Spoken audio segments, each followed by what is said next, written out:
1962 యుద్ధంలో చైనా మన దేశంలో అడుగు పెడితే లడాఖ్లోని ప్రజలు తమ గుండు చూపించి నిలబడ్డారు. అదే 2025లో లడాక్ నుండి ఒక మనిషి ఇప్పుడు చైనా ఆర్మీ కనుక లడాక్ లో ప్రవేశిస్తే మేము దండలేసి ఆహ్వానిస్తా ఉంటున్నాడు. అతడే 3 Idiots సినిమాలో అమీర్ ఖాన్ పాత్రకి స్ఫూర్తి ప్రదాత అని చెప్పుకునేటువంటి రామన్ మ్యాగ్సెసే అవార్డు విన్న సోనం వాంగ్చుక్ 20 రోజులుగా అన్నం తినకుండా ఆమరణ నిరాహార దీక్ష చేస్తున్నాడు. ఆసుపత్రికి తరలించారు. అసలు లడాఖ్కి స్వయం ప్రతిపత్తి ఎందుకు? 6వ షెడ్యూల్ అంటే ఏంటి? దీని వెనక పాకిస్తాన్లో జరిగినటువంటి బ్రీత్ పాకిస్తాన్ ఈవెంట్కి లింక్ ఏంటి? అది మాట్లాడుకుందాం. ఈ వీడియోని కనుక మీరు పూర్తిగా చివరి దాకా చూస్తే ఈ వ్యక్తి మీద మీకు ఇప్పటి వరకు ఉన్నటువంటి అభిప్రాయం పూర్తిగా మారుతుంది. చివరి వరకు చూడండి. ఈ కంటెంట్ మీకు నచ్చినట్లయితే సబ్స్క్రైబ్ చేసుకోండి. మీరిచ్చే ఈ సపోర్ట్ మంచి మంచి వీడియోలు చేయడానికి నాకు స్ఫూర్తిగా ఉంటుంది. మంచి వీడియోలు చేయాలనే ఆశ కల్పిస్తుంది. చాప్టర్ 1. ఈ సోనం వాంగ్చుక్ గురించి చాలా మంది చాలా రకాలుగా ప్రచారాలు చేస్తున్నారు. ఆయన ఒక ఇంజనీర్, ఒక గొప్ప విద్యావేత్త, ఒక స్కూల్ నడిపేటువంటి ఒక ఇన్నోవేటర్, చాలా పేటెంట్ హక్కులు ఉన్నాయని, అంతేకాకుండా 3 Idiots సినిమాకి అమీర్ ఖాన్ యొక్క పాత్రకి ఇతనే స్ఫూర్తిని. ఆ తర్వాత అమీర్ ఖాన్ అది కాదని తేల్చేసాడు అనుకోండి, అది వేరే విషయం. కొందరైతే ఇతన్ని దేశభక్తుడు అంటారు, మరికొందరు రాష్ట్ర వ్యతిరేకి అంటున్నారు, దేశద్రోహి అంటున్నారు. అసలు నిజం ఏంటి? ఆయన ఒక స్కూల్ నడుపుతున్నారు. అది ఆల్టర్నేటివ్ ఎడ్యుకేషన్ ఇచ్చే ఉద్దేశంతో నడుపుతున్నటువంటి ఒక స్కూల్. ఆ ఒక్కటి మాత్రం నిజం. అంతేకాకుండా ఈయన ఒక ఎన్జిఓని అయితే నడుపుతున్నారు. ఆ NGO student education and cultural movement of Ladakh, SECMOL. మీకు వచ్చేటువంటి విదేశీ నిధుల యొక్క విషయంలో FCRA నిబంధనల ప్రకారం IT రిటర్న్స్ ఫైల్ చేయలేదని ఇతని మీద అభియోగం అవుతుంది. ట్యాక్స్ రిటర్న్స్ సరిగ్గా ఫైల్ చేయలేదని, వచ్చినటువంటి వివరాలు, ఖర్చు చేసిన వివరాలు IT రిటర్న్స్లో పొందుపరచలేదని ఇతన్ని అరెస్ట్ అయితే చేశారు. ఆ తర్వాత రిలీజ్ కూడా చేశారు. అసలు ఇతని యొక్క పొలిటికల్ ఫ్యామిలీ బ్యాక్గ్రౌండ్ గురించి తెలిస్తే మీరు ఆశ్చర్యపోతారు. అది చెప్పే ముందు అసలు లడాక్ ప్రజలు అడుగుతున్నటువంటి 6వ షెడ్యూల్ యొక్క పెద్ద డేంజర్ ఏంటో చూద్దాం. చాప్టర్ 2. లడాక్ ప్రజలు అడుగుతున్నారు మమ్మల్ని 6వ షెడ్యూల్లో చేర్చమని. మాకు ప్రత్యేక రాష్ట్ర హోదా కావాలని, స్వయం ప్రతిపత్తి కావాలని 2025 నవంబర్ డిసెంబర్ నెలలో ఈ వాంగ్చుక్ ఆమరణ నిరాహార దీక్ష కూడా చేసాడు ఇదే విషయంపై. ఇక్కడే మనం కాస్త వెనక్కి వెళ్ళాలి. మనం కాశ్మీర్లో కూడా చూసాం. ప్రత్యేక హోదా, స్వయం ప్రతిపత్తి అన్నారు. ఆ తర్వాత 370 ఆర్టికల్ అన్నారు. దీనివల్ల దేశం ఎంత నష్టపోయిందో మనకి తెలుసు. ఈ కాశ్మీర్లో 370 ఆర్టికల్ ఎత్తేసిన తర్వాత అక్కడ ఉన్నటువంటి అభివృద్ధిని చూసాం. మళ్ళీ అదే సేమ్ ఫార్ములాని ఈయన లడాఖ్లో అప్లై చేయాలని ఆమరణ నిరాహార దీక్ష కూర్చున్నారు. ఇక్కడే ఆయన రాజకీయ నేపథ్యాన్ని చూడాలి. ఆయన తండ్రి గతంలో కాంగ్రెస్ ఎమ్మెల్యేగా, మంత్రిగా కూడా పనిచేశారు. అంతేకాకుండా కాంగ్రెస్ నుంచి బహిష్కృత నేత కూడా ఆయన. అంటే ఈ ఉద్యమాల వెనకాల రాజకీయ ఆసక్తి కూడా ఏమైనా ఉందా అని మనం అయితే ఆలోచించాలి. మీరే చెప్పండి, లడాఖ్కి స్వయం ప్రతిపత్తి లేదా ప్రత్యేక హోదా ఇవ్వటం కరెక్ట్ అంటారా? కామెంట్లో yes or no చెప్పండి. ఇప్పుడు మనం ఈ వీడియోలో అసలైన కీలక ఘట్టానికి అయితే వచ్చాం. చాప్టర్ 3.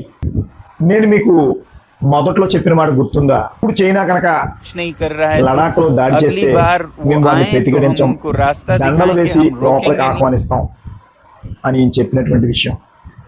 ఉద్యమాలు నిర్మించే ప్రయత్నంలో ఆయన శాంతి కాముకంగా నటిస్తారు, ఆమరణ నిరాహార దీక్షలు అంటారు.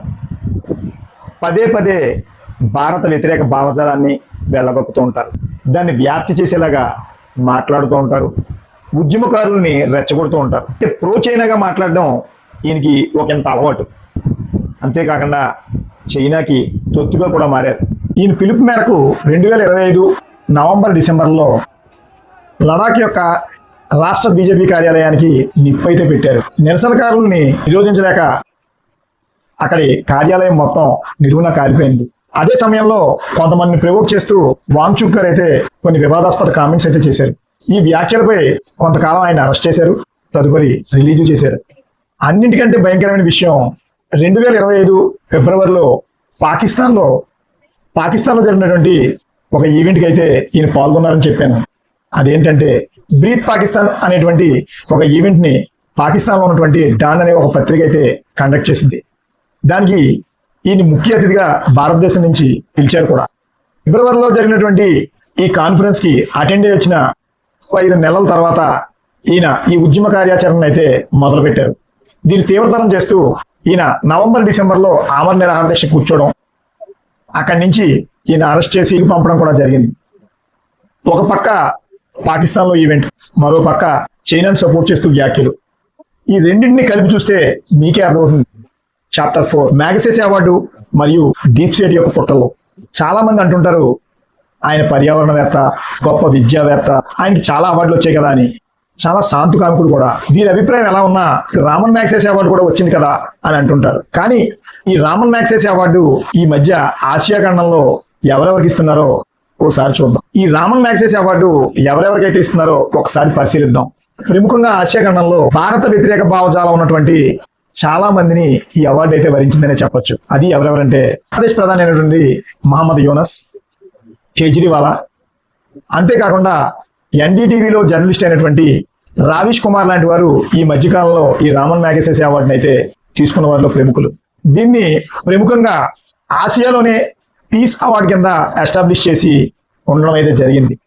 భారత వ్యతిరేక భావజాల వ్యాప్తికి, మన దేశంలో వ్యతిరేక గొంతులకు ఊతమిస్తూ భారతదేశ వ్యతిరేక గళాన్ని క్రోధి చేస్తూ అటువంటి ఉద్యమకారులకి ఈ అవార్డుని అయితే ఇస్తూ వచ్చారు. అంటే దీని వెనకాల ఖచ్చితంగా డీప్ స్టేట్ యొక్క కుట్ర మన కంటికి కనిపిస్తూనే ఉంది. డీప్ స్టేట్ యొక్క వ్యూహంలో భాగమని పెద్ద చర్చ అయితే జరుగుతోంది. ఈ వాంగ్చుక్ మొత్తంగా తేడానా అంటే అలా అని చెప్పలేం. తన వ్యక్తిగత స్వార్థం కోసం భారత వ్యతిరేక ఎజెండాని అయితే మోస్తూ పైకి శాంతి కాముకుల్లో నటిస్తున్నటువంటి ఈ వాంగ్చుక్ గురించి ఎంత చెప్పినా తక్కువే. ఈ ఆసియా ఖండంలో భారత వ్యతిరేక భావజాల వ్యాప్తి కోసం అమెరికా, చైనా, పాకిస్తాన్, బంగ్లాదేశ్ ఈ దేశాలు చేస్తున్నటువంటి భారత వ్యతిరేక ప్రోపగండ ఏదైతే ఉందో ఆ భావజాల వ్యాప్తి కోసం ఈ వాంగ్చుక్ తన విశ్వ ప్రయత్నం అయితే చేస్తాడు. ఇలాంటి శాంతి కాముకు నటుల యొక్క నిజస్వరూపాలని బయట పెట్టకపోతే విదేశీ శక్తుల యొక్క పుట్టలకి భారత్ ముందు బలి కావాల్సి వస్తుంది. లడాఖ్లో స్వయం ప్రతిపత్తి కోసం చేసేటువంటి తన ఆమరణ నిరాహార దీక్ష స్థలాన్ని జంతర్ మంతర్కి మార్చాడు. అంటే ఇందులో కూడా ఏదో డీప్ స్టేట్ పాలిటిక్స్ ఉన్నాయనే ఆలోచించాలి. విదేశీ టూల్ కిట్ ఆడిస్తున్నటువంటి నటనే ఈ డీప్ స్టేట్ యొక్క ప్లాన్స్ ని భారత్ లో అప్లై చేయడమే ఈ ఎజెండా.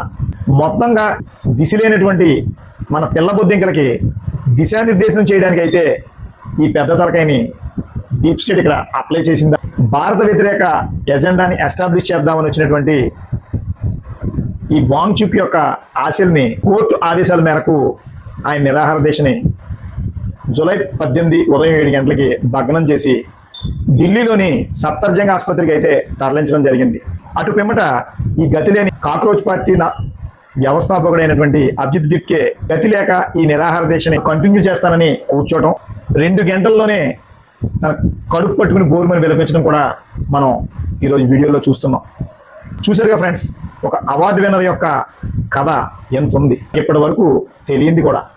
ఇక్కడ పాయింట్ ఎవరు మంచి ఎవరు చెడు అని కాదు. లడాక్ కూడా మన భారతదేశంలో ఒక భాగం మాత్రమే. లడాక్లోని ప్రజల యొక్క బాధ కూడా మన బాధే. కానీ దాన్ని అడ్డం పెట్టుకుని ఇలా మేనేజ్ అయ్యేటువంటి ఈ మిడత నాయకులతోటే ప్రాబ్లం అంతా. దీన్ని అడ్డం పెట్టుకుని కొన్ని విదేశీ శక్తులు, డీప్ స్టేట్ లాంటివి వీరిని పావులుగా వాడుకుని భారతదేశంలో వారి యొక్క ఎజెండాని అప్లై చేద్దామని ట్రై చేస్తూనే ఉంటాయి. కానీ అవి ఫెయిల్ అవుతూనే ఉంటాయి. ఈ శక్తుల యొక్క హస్తాన్ని మనం గుర్తించి జాగ్రత్తగా కంట్రోల్ చేయడమే మన ఇలాంటి ఇంటెలిజెన్సీ సంస్థల యొక్క ప్రత్యేక ముఖ్య ఉద్దేశం. అందుకే చెప్తారు భారతదేశం 2 ఫ్రంట్ వార్ చేస్తోందని. 2.5 వార్ అంటే ఇటు చైనా అటు పాకిస్తాన్తో యుద్ధం చేస్తూనే సగం మంది భారతదేశంలో ఉన్నటువంటి భారత వ్యతిరేక శక్తులతో కూడా పోరాడాల్సి వస్తుంది అనేటువంటిది ఇందులో ముఖ్య ఉద్దేశం. మీకేమనిపిస్తోంది? ఈ సోనం వాంగ్చుక్ గారు చేసేటువంటి లడాక్ ప్రజల కోసమా, లేక విదేశీ డీప్ స్టేట్ అప్లై చేయడం కోసమా? మీ అభిప్రాయాలని కామెంట్ రూపంలో తెలియచేయండి. ఈ వీడియో నచ్చినట్టయితే ఒక లైక్ చేయండి. ఇలాంటి మరిన్ని నిజాలని మీ ముందు ఉంచడానికి ఆ ప్రయత్నానికి సహకారంగా సబ్స్క్రైబ్ చేసి 10 మందికి ఈ విషయాన్ని తెలియచేయండి. జై హింద్.